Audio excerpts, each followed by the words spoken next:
ನಮಸ್ಕಾರ ವೀಕ್ಷಕರೇ, ನೀವು ನೋಡ್ತಾ ಇದ್ದೀರಾ TV Vikrama. To the point ಕಾರ್ಯಕ್ರಮಕ್ಕೆ ಸ್ವಾಗತ. ನಾನು ಚೈತ್ರ. ವೀಕ್ಷಕರೇ, ನಿಮಗೆ ಸುಳ್ಳನ್ನೇ ಸತ್ಯದ ತಲೆ ಮೇಲೆ ಹೊಡೆದಂತೆ ಹೇಳಕ್ ಬರುತ್ತಾ? ಕಟ್ಟು ಕತೆಗಳನ್ನು ಕಣ್ಣಿಗೆ ಕಟ್ಟಿದಂತೆ ವಿವರಿಸೋಕ್ ಬರುತ್ತಾ? ಆರ್ಟಿಫಿಷಿಯಲ್ ಇಂಟೆಲಿಜೆನ್ಸ್ನ ಬಳಸಿಕೊಂಡು ವಿಡಿಯೋ ಎಡಿಟ್ ಮಾಡೋದನ್ನ ಕಲಿತಿದ್ದೀರಾ? ಪದೇ ಪದೇ ಸುಳ್ಳುಗಳನ್ನು ಹೇಳಿ ಅದನ್ನ ಸತ್ಯ ಎಂದು ಬಿಂಬಿಸೋ ಭ್ರಮೆ ನಿಮಗಿದ್ಯಾ? ನೀವು ಇಷ್ಟೆಲ್ಲ ಕ್ವಾಲಿಟಿ ಇದ್ರೆ ಡೈರೆಕ್ಟರ್ ಆಗ್ತೀನಿ, ಜನರಿಗೆ ಸಿನಿಮಾವನ್ನ ತೋರಿಸ್ತೀನಿ ಅಂತ ಭಾವಿಸಬೇಡಿ. ನಿಮಗೆ ಇಷ್ಟೆಲ್ಲ ಸುಳ್ಳು ಹೇಳೋ ಕಲೆ, ಕಟ್ಟುಕತೆಯನ್ನ ಹೆಣೆಯೋ ಕುತಂತ್ರ ಬುದ್ಧಿ ಇದ್ರೆ ನೀವು ಇನ್ನೊಬ್ಬ ಸಮೀರ್ ಮೊಹಮ್ಮದ್ ಅಥವಾ ಸಮೀರ್ MD ಆಗ್ತೀರಾ. ಅಷ್ಟೇ ಅಲ್ಲ, ಯೂಟ್ಯೂಬ್ನಲ್ಲಿ ಲಕ್ಷಾಂತರ ವ್ಯೂಸ್ ಪಡೆದುಕೊಂಡು ನೀವು ಬಫೂನ್ ಎನಿಸಿಕೊಳ್ಳುತ್ತೀರಿ. ಹಾಗಾಗಿ ಇಂತಹ ತಪ್ಪನ್ನ ಮಾಡಬೇಡಿ. ಹೌದು ವೀಕ್ಷಕರೇ, ಸಮೀರ್ ಮತ್ತೆ ಬೆಲದಿಂದ ಎದ್ದು ಬಂದಿದ್ದಾನೆ. ಮತ್ತದೇ ಸುಳ್ಳುಗಳು, ಮತ್ತದೇ ಕಟ್ಟುಕತೆ, ಮತ್ತದೇ AI ವಿಡಿಯೋ ಸೃಷ್ಟಿ ಮೂಲಕ ಸಮೀರ್ ಸಾವಿರ ಸುಳ್ಳುಗಳನ್ನು ಹೊತ್ತು ತಂದಿದ್ದಾನೆ. ಕೋಟ್ಯಾಂತರ ಹಿಂದೂಗಳ ಆರಾಧ್ಯ ಸ್ಥಳವಾಗಿರುವ ಧರ್ಮಸ್ಥಳದ ಬಗ್ಗೆ ನಂಜು ಕಾರಿದ್ದಾನೆ. ಕಪೋಲ ಕಲ್ಪಿತ ಸುಳ್ಳುಗಳನ್ನೇ ಹೇಳಿ ಹೇಳಿ ಹಿಂದೂಗಳ ಭಾವನೆಗಳಿಗೆ ಧಕ್ಕೆ ತರೋದಕ್ಕೆ ಹೊರಟಿದ್ದಾನೆ. ಸತ್ಯಕ್ಕೆ ದೂರವಾದ ಯಾವುದೇ ಸಾಕ್ಷಿಗಳೇ ಇಲ್ಲದ ಕಥೆಯನ್ನ ಹೆಣೆದು ಹಿಂದೂಗಳ ಒಗ್ಗಟ್ಟನ್ನ ಮುರಿಯೋದಕ್ಕೆ ನಿಂತಿದ್ದಾನೆ. ಆದರೆ ಈ ಸಮೀರನಂತಹ ಗಂಜಿ ಗಿರಾಕಿಗಳಿಗೆ ಹಿಂದೂಗಳ ತಾಕತ್ತೇನು ಗೊತ್ತು? ಶಿಕ್ಷಣ, ಗ್ರಾಮೀಣ ಅಭಿವೃದ್ಧಿ, ಬಡವರಿಗೆ ಆರ್ಥಿಕ ನೆರವು ನೀಡುವುದರ ಮೂಲಕ ಒಂದು ಸರ್ಕಾರ ಮಾಡೋ ಕೆಲಸವನ್ನ ಒಬ್ಬ ಧರ್ಮದರ್ಶಿ ಮಾಡುತ್ತಿರುವ ಧರ್ಮಸ್ಥಳದಂತಹ ಪುಣ್ಯಕ್ಷೇತ್ರದ ಬಗ್ಗೆ ಜನರು ಇಟ್ಟಿರುವ ಪೂಜ್ಯ ಭಾವನೆ, ತೋರುವ ಭಕ್ತಿಯ ಶಕ್ತಿಯನ್ನ ಇಂತಹ ನಂಜು ಕಾರುವವರು ನಾಶಪಡಿಸಲು ಸಾಧ್ಯನಾ? ಕಿಂಚಿತ್ತು ಸಾಧ್ಯವಿಲ್ಲ. ವೀಕ್ಷಕರೇ, ಧರ್ಮಸ್ಥಳದ ಸುತ್ತಮುತ್ತಲೂ ಹೆಣಗಳನ್ನು ಹೂತು ಹಾಕಿದ್ದಾನೆ ಎನ್ನಲಾದ ಸಾವಿರಾರು ಹೆಣಗಳನ್ನು ಹೂತು ಹಾಕಿ ತಲೆಮರೆಸಿಕೊಂಡು ಈಗ ಪೊಲೀಸರ ವಶದಲ್ಲಿದ್ದಾನೆ ಎನ್ನಲಾದ ವ್ಯಕ್ತಿಯನ್ನ ಉಲ್ಲೇಖಿಸಿ ಸಮೀರ್ MD ಮತ್ತಷ್ಟು ಸುಳ್ಳಿನ ಸರಮಾಲೆಯನ್ನ ಹೆಣೆದಿದ್ದಾನೆ. ನೇತ್ರಾವತಿ ನದಿ ತೀರದಲ್ಲಿ ಹೆಣಗಳನ್ನು ಹೂತು ಹಾಕಿದ್ದಾನೆ ಎನ್ನಲಾದ ಆರೋಪಿಯು ಪೊಲೀಸರ ವಶದಲ್ಲಿದ್ದಾನೆ. ಸೂಕ್ಷ್ಮ ವಿಚಾರವಾಗಿರುವ ಕಾರಣ ಇದರ ಕುರಿತು ಮಾಹಿತಿಯನ್ನ ಗೌಪ್ಯವಾಗಿಡಲಾಗಿದೆ. ಆದರೆ ಹೆಣಗಳನ್ನು ಹೂತು ಹಾಕಿದ್ದಾನೆ ಎನ್ನಲಾದ ವ್ಯಕ್ತಿಯನ್ನು ಭೀಮಾ ಎಂದು ಕರೆದಿರುವ ಸಮೀರ ಪೊಲೀಸರ ತನಿಖೆಯನ್ನೂ ಮೀರಿ ಹೊಸ ಕಥೆಯನ್ನೇ ಕಟ್ಟಿದ್ದಾನೆ. ಭೀಮನನ್ನು ಪೊಲೀಸರು ತನಿಖೆ ಮಾಡಿಲ್ಲ. ಆತನ ಬಗ್ಗೆ ಯಾವುದೇ ಮಾಹಿತಿಯೂ ನೀಡಿಲ್ಲ. ಪ್ರಕರಣದ ಬಗ್ಗೆಯೂ ಯಾವುದೇ ತೀರ್ಪು ಬಂದಿಲ್ಲ. ಆದರೆ ಚಿಕ್ಕ ಗೌಡ್ರು, ದೊಡ್ಡ ಗೌಡ್ರು ಎಂದು ಬೊಗಳಿ ಬಿಡುವ ಸಮೀರ ಸಿನಿಮಾ ಕಥೆಯನ್ನ ಹೆಣೆದಿದ್ದಾನೆ ಎಂಬುದರಲ್ಲಿ ಸಂಶಯವೇ ಮೂಡೋದಿಲ್ಲ. ವೀಕ್ಷಕರೇ, ಪೊಲೀಸರಿಗೆ ಶರಣಾಗಿದ್ದಾನೆ ಎನ್ನಲಾದ ಭೀಮಾ ಎಂಬ ವ್ಯಕ್ತಿಯು ನೇತ್ರಾವತಿ ನದಿ ತೀರದಲ್ಲಿ ಸಾವಿರಾರು ಹೆಣಗಳನ್ನು ಹೂತು ಹಾಕಿದ್ದಾನೆ ಎಂದು ಇದೇ ಸಮೀರನೇ ಹೇಳಿದ್ದಾನೆ. ಈಗ ಭೀಮನಿಗೆ ಪಾಪ ಪ್ರಜ್ಞೆ ಕಾಡುತ್ತಿದೆ ಎಂದಿದ್ದಾನೆ. ಅಷ್ಟೇ ಅಲ್ಲ, ಹೆಂಡತಿ ಮಕ್ಕಳ ಹೊಟ್ಟೆ ಹೊರೆಯಲು ಭೀಮ ಪ್ರತಿ ಬಾರಿ ಹೆಣಗಳನ್ನು ಹೂತು ಹಾಕಿದ್ದಾನೆ ಎಂದು ಕೂಡ ಸಮೀರ ಹೇಳಿದ್ದಾನೆ. ಹಾಗಾದರೆ ಸಾವಿರಾರು ಹೆಣಗಳನ್ನು ಹೂತು ಹಾಕುವಾಗ ಭೀಮನ ನೈತಿಕತೆ ಎಲ್ಲಿ ಸತ್ತು ಬಿದ್ದಿತ್ತು? ಹೆಂಡತಿ ಮಕ್ಕಳ ಹೊಟ್ಟೆ ತುಂಬಿಸಲು ಹೆಣವನ್ನೇ ಸಮಾಧಿಯಲ್ಲಿ ತುಂಬಿಸಿದ ಭೀಮನಿಗೆ ಆಗ ಸತ್ಯ ಹೇಳಲು ಏನಾಗಿತ್ತು? ಧರ್ಮಸ್ಥಳದ ಹಣ ತಿಂದು ಜೀವನ ನಡೆಸಿ ಈಗ ಧುತ್ತನೆ ಎಲ್ಲಿಂದ ಎದ್ದು ಬಂದ ಭೀಮ? ಇನ್ನು ಪ್ರಕರಣದ ಕುರಿತು ಪೊಲೀಸರು ತನಿಖೆ ನಡೆಸುತ್ತಿರುವಾಗಲೇ ತೀರ್ಪು ನೀಡಲು ಈ ಸಮೀರ ಯಾರು? ಈತನೇನು ಪೊಲೀಸ್ ಅಧಿಕಾರಿನಾ? ಸರ್ಕಾರನಾ? ಯಾರೀತ? ವೀಕ್ಷಕರೇ, ಸೌಜನ್ಯ ಕೊಲೆ ಪ್ರಕರಣದಲ್ಲೂ ಸಮೀರ್ MD ಹೇಳಿದ್ದ ಹಸಿ ಸುಳ್ಳುಗಳು ಬಯಲಾಗಿದ್ದವು. ಕೊಲೆ ಆರೋಪಿ ಸಂತೋಷ್ ರಾವ್ ಮಾನಸಿಕ ಅಸ್ವಸ್ಥ ಎಂದು ಇದೇ ಸಮೀರ್ MD ಹೇಳಿದ್ದ.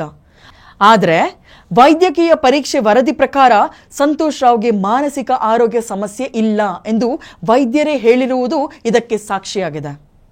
ಇನ್ನು ನಿಶ್ಚಲ್ ಜೈನ್ ಅವರು 2012 ಆಗಸ್ಟ್ನಲ್ಲೇ ಅಮೆರಿಕಕ್ಕೆ ತೆರಳಿದ್ದರು. ಇನ್ನು ಸೌಜನ್ಯ ಕೊಲೆ ನಡೆದದ್ದು ಅಕ್ಟೋಬರ್ನಲ್ಲಿ. ಆದರೆ ಈ ಸಮೀರ್ ಎಂಬ ಮಹಾನುಭಾವ ಕೊಲೆ ಕೇಸ್ನಲ್ಲಿ ನಿಶ್ಚಲ್ ಜೈನ್ ಹೆಸರು ಎಳೆದು ತಂದು ರಾಡಿ ಎಬ್ಬಿಸಿದ್ದ. ಇನ್ನು ಪೋಸ್ಟ್ ಮಾರ್ಟಮ್ ಮಾಡಿದ ವೈದ್ಯರೇ ಸೌಜನ್ಯ ಮೇಲೆ ಸಾಮೂಹಿಕ ಅತ್ಯಾಚಾರ ನಡೆದಿಲ್ಲ ಎಂದು ಹೇಳಿದ್ದಾರೆ. ಈಗ ಹೇಳಿ, ಇದನ್ನೆಲ್ಲ ನೋಡಿದಾಗ ಈ ಸಮೀರ್ನ ಮಾತುಗಳನ್ನೆಲ್ಲ ನಾವು ನಂಬಿಕೊಂಡು ಕೂರ್ಬೇಕಾ? ವೀಕ್ಷಕರೇ, ಸೌಜನ್ಯ ಕೇಸ್, ಧರ್ಮಸ್ಥಳದಲ್ಲಿ ನಡೆದಿದೆ ಎನ್ನಲಾದ ಕೊಲೆ ಕೇಸ್ಗಳಲ್ಲಿ ಹೋರಾಟದ ಹೆಸರಿನಲ್ಲಿ ಹಾರಾಟ ನಡೆಸುತ್ತಿರುವ ಸಾಮಾಜಿಕ ಹೋರಾಟಗಾರರಿಗೆ ಕೋಟಿ ಕೋಟಿ ರೂಪಾಯಿ ಸಂದಾಯವಾಗಿರುವುದನ್ನು ಪತ್ರಕರ್ತರು ಬಯಲಿಗೆಳೆದಿದ್ದಾರೆ. ಸತ್ಯ ಹೇಳುವವರು ಯಾರಿದ್ದಾರೆ ಅವರನ್ನು ಕತ್ತು ಹಿಚುಕುವಂಥ ಕೆಲಸ ತಿಮರೋಡಿಯಿಂದ ವ್ಯವಸ್ಥಿತವಾಗಿ ನಡೆದಿದೆ. ಅದಕ್ಕೆ ನಾನು ಜೀವಂತ ಸಾಕ್ಷಿ. ಅದಕ್ಕೆ ಕಾರಣ ನಾನು ಸತ್ಯವನ್ನು ಯಾವಾಗ ಬಾಯ್ಬಿಡ್ತೇನೆಂಬ ಭಯ. ಈಗ ಭಾವನಾತ್ಮಕ ವಿಷಯವಾಗಿರುವಂತಹ ಈ ಸೌಜನ್ಯ ವಿಷಯವನ್ನು ಕೈಗೆತ್ತಿಕೊಂಡ ನೀನು ಬರುವುದಾದರೆ ಬಾ, 3.25 ಕಾಸಾದರೆ ಇದರಿಂದ ಮಾತ್ರ ಅಂತ ಹೇಳಿದ. ಈ ಕ್ಷೇತ್ರಕ್ಕೆ ವಿರೋಧವಾಗಿರುವವರು ಕಮ್ಯುನಿಸ್ಟರನ್ನು ಹಿಡ್ಕೊಂಡ. ಇದರಿಂದ ವಿದೇಶಿ ಹಣ NGO ಫಂಡ್ಗಳು ಬಂದು ಇದರಿಂದಾಗಿ ಅವನಿಗೆ ಕೋಟಿಗಟ್ಟಲೆ ಹಣ ಬಂದಿದೆ ಕೂಡ. ಒಂದು ಕಡೆಯಲ್ಲಿ ಹಲ್ಲೆ ಮಾಡುವುದು, ಸಂಘಟನೆ ಹೋರಾಟದ ನೆಪದಲ್ಲಿ ಮತ್ತೊಂದು ಕಡೆ ಹಣವನ್ನು ದೋಚುವಂತ ವ್ಯವಸ್ಥಿತ ಷಡ್ಯಂತ್ರ ಈತನಿಂದ ನಡೆಯುತ್ತಿತ್ತು. ಈ ಹೋರಾಟದ ನೆಪದಲ್ಲಿ ಅವತ್ತು ಸುಮಾರು 200 ಲೀಟರ್ನ ಡ್ರಮ್ಗಳನ್ನು ಇಟ್ಟಿದ್ದೆ ಸೌಜನ್ಯ ಹೋರಾಟದಲ್ಲಿ. ಅದು ತುಂಬಿ ತುಳುಕಿತು ಹಣದಿಂದ. ಇದೆಲ್ಲರೂ ಜನರು ಭಾವನಾತ್ಮಕವಾಗಿ ಸೌಜನ್ಯನಿಗೆ ನ್ಯಾಯ ಸಿಗಬೇಕೆಂಬ ಹೋರಾಟದ ಮನೋಭಾವದಲ್ಲಿ ಕೊಟ್ಟಿರುವಂತದ್ದು. ಒಂದು ಕಾಲದಲ್ಲಿ ಈತನಲ್ಲಿ ಒಂದು ಲ್ಯಾಂಡ್ ಸ್ಕೂಟರ್ ಇತ್ತು, ಅದಕ್ಕೆ ಪೆಟ್ರೋಲ್ ಹಾಕಲಿಕ್ಕೆ ಹಣ ಇಲ್ಲದಂತಹ ಪರಿಸ್ಥಿತಿ. ಈಗ 16 ಕಡೆ 100 ಎಕರೆ ಜಾಗವನ್ನು ಖರೀದಿಸಿದ್ದಾನೆ. ಈ ಸೌಜನ್ಯ ಕೇಸಿನಿಂದ ಕೋಟಿಗಟ್ಟಲೆ ಹಣ ಬಂದ ಕೂಡಲೇ ತಾನು ಧರ್ಮಸ್ಥಳಕ್ಕೆ ಸೆಟದು ನಿಲ್ಲಬೇಕಂತ ತಿಮರೋಡಿ ಬೀಡು, ಧರ್ಮಸ್ಥಳ ಬೀಡಿನ ಬದಲಾಗಿ ತಿಮರೋಡಿ ಬೀಡು ಎಂಬ ಬಂಗಲೆಯನ್ನು ನಿರ್ಮಿಸುತ್ತಿದ್ದಾನೆ. ಆ ಸಂದರ್ಭದಲ್ಲಿ ಅದು 6 ಕೋಟಿ ರೂಪಾಯಿ ಖರ್ಚು ಅಂತ ಹೇಳ್ತಿದ್ದ. ಈಗ ಸುಮಾರು 12 ಕೋಟಿ ದಾಟಬಹುದು ಸರ್. ಸೋ ಕಾಲ್ಡ್ ಸಾಮಾಜಿಕ ಹೋರಾಟಗಾರ ಮಹೇಶ್ ಶೆಟ್ಟಿ, ಈತನ ಪತ್ನಿ ಸರೋಜಾ ಶೆಟ್ಟಿ ಖಾತೆಗೆ ಕೋಟ್ಯಾಂತರ ರೂಪಾಯಿ ಬಂದಿದ್ದು ಹೇಗೆ? ಅದರಲ್ಲೂ ಮುಂಬೈನಿಂದ ಕೋಟಿ ಲೆಕ್ಕದಲ್ಲಿ ಹಣ ಜಮೆಯಾಗಿದ್ದು ಯಾವ ಕಾರಣ? ಯಾವ ಸಾಮಾಜಿಕ ಹೋರಾಟಕ್ಕಾಗಿ ಇವರ ಖಾತೆಗೆ ಹಣ ಬರುತ್ತೆ? ಇಂತಹ ದುಡ್ಡಿನ ಕಾಳದಂಧೆಗೆ ಸಿಲುಕಿ ಸುಳ್ಳಿನ ವಿಡಿಯೋಗಳನ್ನ ಸಮೀರ್ ಬಿಡುಗಡೆ ಮಾಡುತ್ತಿದ್ದಾನೆಯೇ ಎಂಬ ಪ್ರಶ್ನೆ ಮೂಡದೇ ಇರದು. ಪ್ರತಿ ಬಾರಿ 100 ಸುಳ್ಳುಗಳು 16 ಕಥೆಗಳೊಂದಿಗೆ ವಿಡಿಯೋ ಮಾಡುವ ಸಮೀರನು ತಮ್ಮ ಇಸ್ಲಾಂ ಧರ್ಮದ ಹುಳುಕುಗಳ ಬಗ್ಗೆ ಏಕೆ ಮಾತಾಡಲ್ಲ?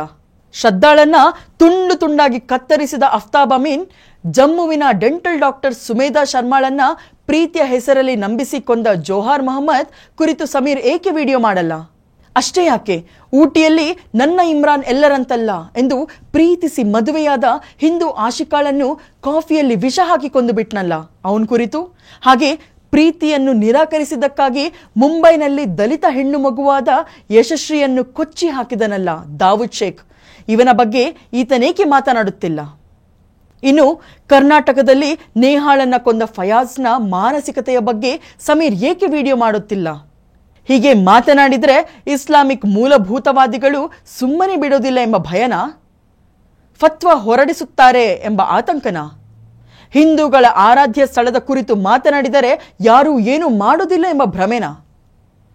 ವೀಕ್ಷಕರೇ, ನ್ಯಾಯ ನೀತಿ ಬಗ್ಗೆ ಇಷ್ಟೆಲ್ಲ ಮಾತನಾಡುವ ಸಮೀರನು ಪಹಲ್ಗಾಮ್ ದಾಳಿಯ ಬಗ್ಗೆ ಏಕೆ ಮಾತನಾಡುತ್ತಿಲ್ಲ? ಕಾಶ್ಮೀರದಲ್ಲಿ ಲಕ್ಷಾಂತರ ಹಿಂದೂ ಪಂಡಿತರನ್ನ ಹೊರದಬ್ಬಿದ ಕುರಿತು ಏಕೆ ಮಾತನಾಡುತ್ತಿಲ್ಲ? ಪಹಲ್ಗಾಮ್ನಲ್ಲಿ ದಾಳಿ ಮಾಡಿದ್ರಲ್ಲ ಉಗ್ರರು, ಅವರ ಕೃತ್ಯವನ್ನ ಈತ ಖಂಡಿಸುತ್ತಾನ?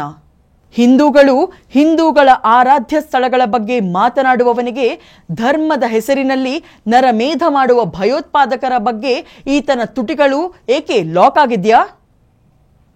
ಧರ್ಮದ ಹೆಸರಿನಲ್ಲಿ ಮತಾಂತರ ಮಾಡುವ, ಹಣದ ಆಸೆ ತೋರುವ, ಮತಾಂತರದ ಅಸ್ತ್ರ ಬಳಸುವ ಕ್ರೈಸ್ತರ ಬಗ್ಗೆ ಈತನೇಕೆ ಮಾತನಾಡೋದಿಲ್ಲ?